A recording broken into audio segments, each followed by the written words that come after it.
Hello everybody, thank you for joining us. My name is Chris Meckley from ACI Aquaculture, and we're sitting here today with Richard from Aficionado Channel and my friend Josh from Clearwater Scrubbers.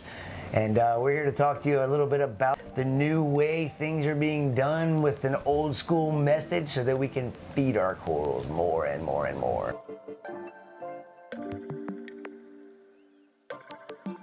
Nothing other than adding the scrubber.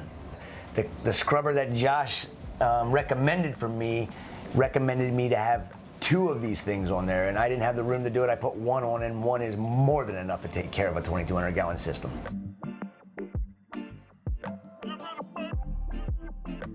In the beginning, when we started doing Reef Rights, we were feeding a 120 gram thing of Reef Rights to each 12-foot by 6-foot tank twice a week. And I just kept doing the math and going, this ain't gonna work. So I got kind of grandfathered into getting this 5-pound bucket of Reef Rights. That 5-pound bucket lasts us only 3 months. And that is mainly being fed to, I'd say 95% is being fed to the main farm tank. And now that we've got another 1,300 gallon farm system, of course, they're helping to uptake that a little quicker.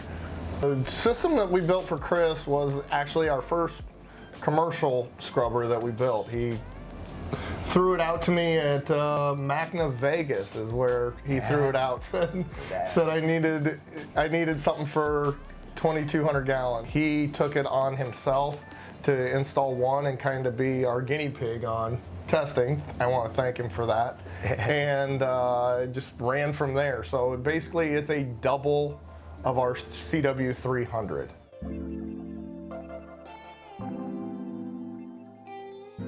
From what Josh was telling me about the scrubbers, you know, I was expecting them to really help me with the phosphate side of the nutrient level in our system. We have a protein skimmer that more than took care of the nitrate side, but we were always battling phosphates, and lanthanum chloride was my friend for a long time.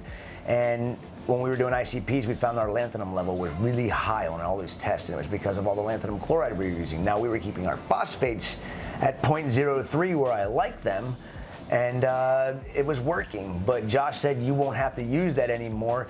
Trust me, the scrubber's gonna do its job. You need 2 of them on it. So I took him up and I bought 2 of them, and I installed one on my frag system, which is only 2,000 gallons, and I installed one on the 2,200 gallon system in the back. We didn't, actually in the beginning, my skepticism was like, you know, way up here, because I'm like, you know, I didn't even really talk to him about it. I installed the thing, I didn't even talk to him. I was like so irritated that this thing didn't work, it didn't do its job. You know, it was growing algae, but nothing was happening. But you know, after about 3 months, when I really did get a chance to stop dosing the lanthanum, because I was still doing it when I had your scrubber on there for the first 3 months. I put it in December, and up until March, I was dosing lanthanum, and then all of a sudden, you know, I went from running my levels at 0.03 to the scrubber literally just wiped it out. It was 0, and then the nitrates went to 0. And you know, we're still feeding and feeding and feeding, and I can't get anything to register on the system. And that's when I started going, Josh, your scrubbers work. And then it made me think about it. You know, if you have a system that you're constantly worried, you know, battling, you know, phosphates and nitrates in, you got to think about the phosphates that gets uptake. You know, it's just sitting there. It's absorbed by your live rock, your sand.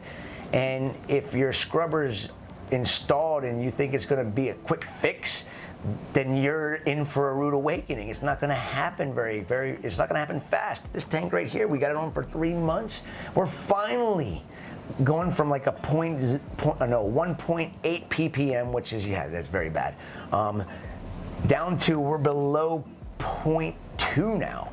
And it's almost 3 months on the system. And I just know that the rock was holding it, and it just takes time. Once you get it dialed in and you maintain it, things are amazing. I mean, you can feed whatever you want to feed. You know, we've got 75 fish in that tank, and they're all big tangs, and among all the other stuff in there, plus, you know, 30,000 coral frags, and constantly feeding them? I mean, I don't know. Well, you gotta feed him. I can't. I couldn't. He's growing tell them. That's his grow out. Yeah, I mean, you know, we haven't even finished the inventory, and we've already figured we have over 1,300 different corals growing in that farm, and that doesn't even include the acros or the sump.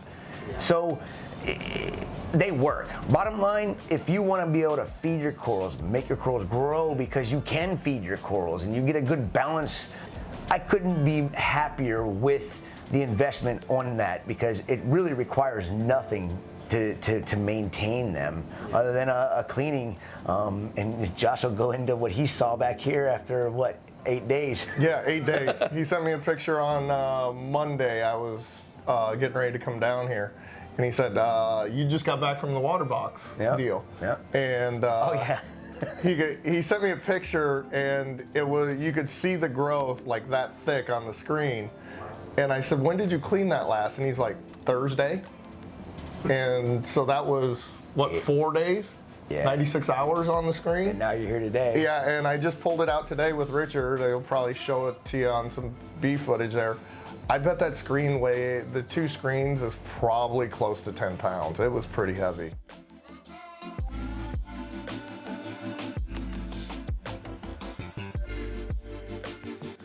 An algae scrubber, it grows the algae spores that are naturally in your tank. So where a lot of hobbyists, you know, they fight the green hair algae on the rocks, or, you know, if they're sand bed, wherever it might grow, the glass, whatever. It takes those spores and it plants them on the screen and turbocharges it with the grow lights that we have on there. It removes the nitrate and phosphate, ammonia, heavy metals of iron, some trace elements. We've kind of learned that all on your big, elements. yeah, all the trace elements on there. But basically, it's just taking everything that we want to simulate with the natural ocean and sticking it in that little box is what it's doing. It blows your mind what they actually can do. I mean, you know, I'm a firm believer in it. You know, to see what we have been able to do in just a year and a month with our farm, the growth from our corals has, I mean, amazing, the difference between before and now. No chemicals being dosed, no GFO. It just isn't necessary. So, you know, people do, you know, complain about, oh, it's another expensive piece of equipment. Well, how much do you pay for GFO? How much do you pay for your lanthanum chloride to remove that? And if you overdose it, what can it do to your fish? This is a natural way to maintain your aquarium, and you don't have to do anything special. If you like the old school method like me, sump, rock, skimmer, the only thing you have on your system, add the scrubber. Because nowadays, the way things are going with LPS corals and the way people are fragging them and growing them, and you know, we all want these animals to grow and thrive. This will help you be able to give them the proper requirements of feeding more frequently, because you won't have to worry about your ratios of phosphates and nitrates getting out of control, because the scrubber just takes care of it. Well, and that was the problem for the longest time in the hobby, was being able to feed your corals, but keeping your levels down. Yeah. So you got to be able to feed your corals to get them to grow, but then if you can't remove the waste or the excess food that doesn't get eaten, you're fighting it, and you're either going to have to cut back on feeding, which you love to feed in your tank. Richard, he loves to feed too, and most hobbyists do. This takes that worry away from them and allows them to do it, and allows those corals to grow. But I mean, it shocks me coming here, because I have not been here since Meckley back in September. So I get to see firsthand just the amount of growth in, we're at 4.5 months.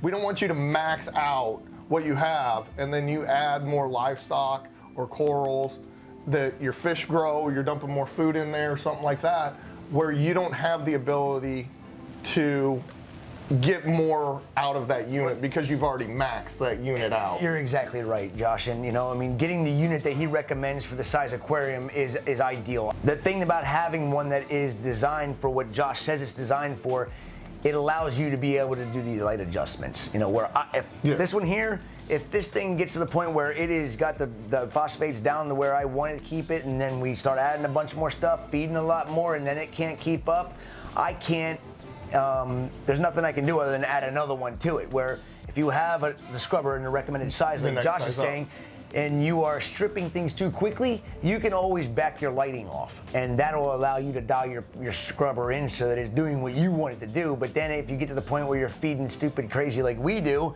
and you're putting so much Reef Rights or whatever food you put in there, you leave your light on 24 hours a day, 7 days a week, and you can help keep your system maintained so you don't have those phosphate spikes and nitrate spikes, and it'll really benefit your aquarium. But Richard, yes, you definitely kept pushing me, and I'm stubborn as all hell, and it took me a while, but after I get to know Josh and got him on, I would not change how I do it now. It's been a very, very good asset for ACI and our farm.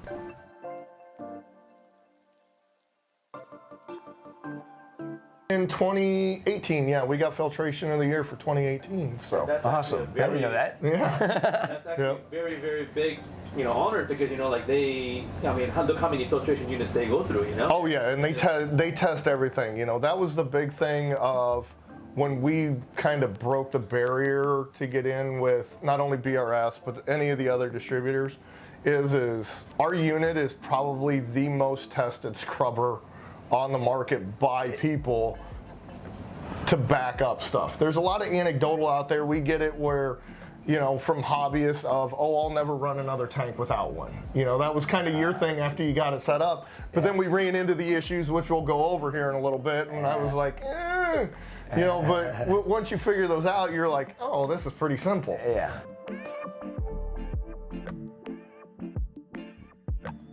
We started noticing, I would test my phosphates, every day for that 5-month period of time, and then all of a sudden, we were putting polyp booster in and feeding, and the next day we weren't getting the 0.2 ppm reduction that we had been getting for 5 months.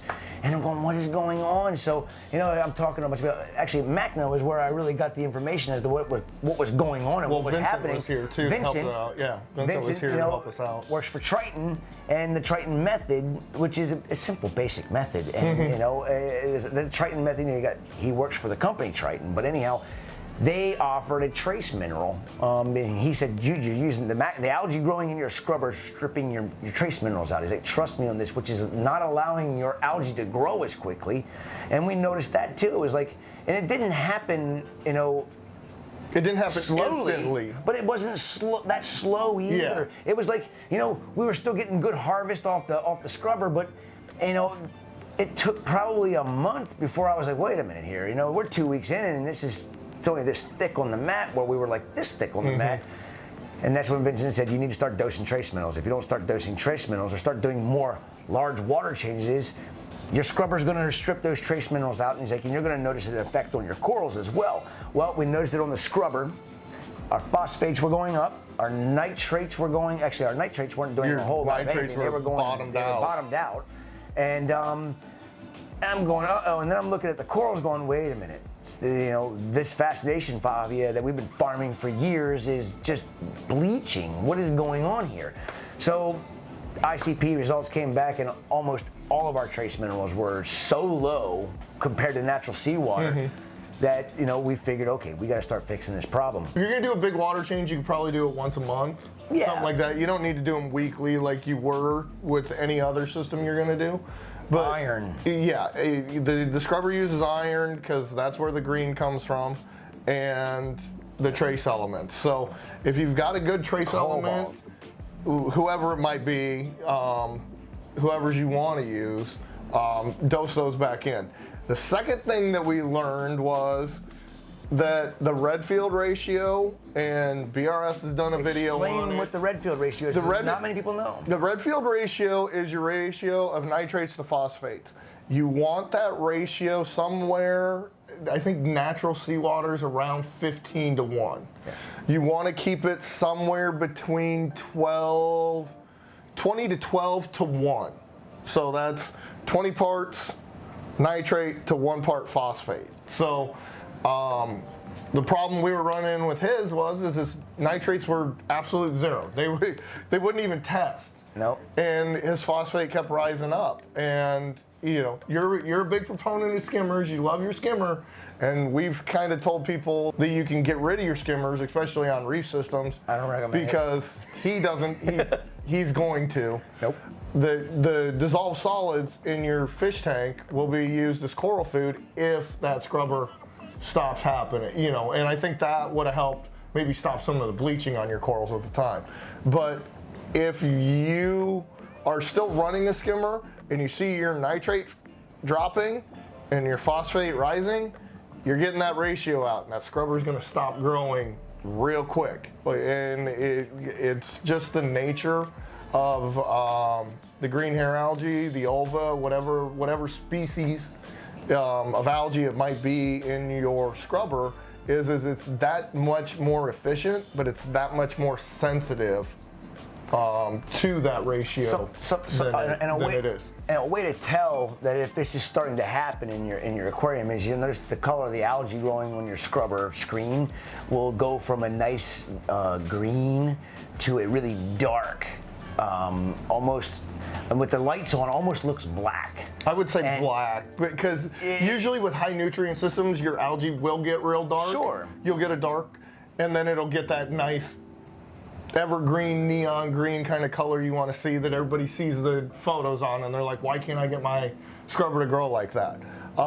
With his, yeah, it was almost like black slime. No, it was so disgusting. Yeah. It wouldn't even come off the screen. Yeah, it was funky. And you'll see it. If you start seeing changes in your growth on your screen, you know your trace minerals are low. Your trace minerals are low, and if you're not testing your system, start testing them, because the fastest way to do it, and what we did with yours is you started dosing potassium nitrate in, got the nitrates up, and I dosed potassium nitrate the other day and brought it up to 10 ppm, and 4 hours later it was zero. It's zero. So if that tells you how efficient they are, that's on 2,200 gallons. It's pretty nice. It sucks it out that fast, but you've got to have both in there for that algae to grow correctly. And you don't want to be nutrient, you don't want to have zero nutrients in your system. If especially, one of the things that is difficult with what we do is a mixed reef is probably the best scenario for an algae scrubber, and the reason why is because you're trying to keep corals that grow in the aquatic desert on the Swains Reef in Australia, where it is just barren, acros growing everywhere, the water's pristine, crystal clear, and then you got your inshore reefs, which are, people call it dirty, it's just silty, it's not really dirty, but if you're trying to keep all of these corals in an aquarium, like I love the corals, like a lot of people love the corals, you want to keep them all in the same tank or same system, the scrubber will allow you to be able to do that, and it's going to be easier for you to do it, so you can keep your SPS happy as well as your LPSs by keeping that red field ratio, and they'll adapt to your system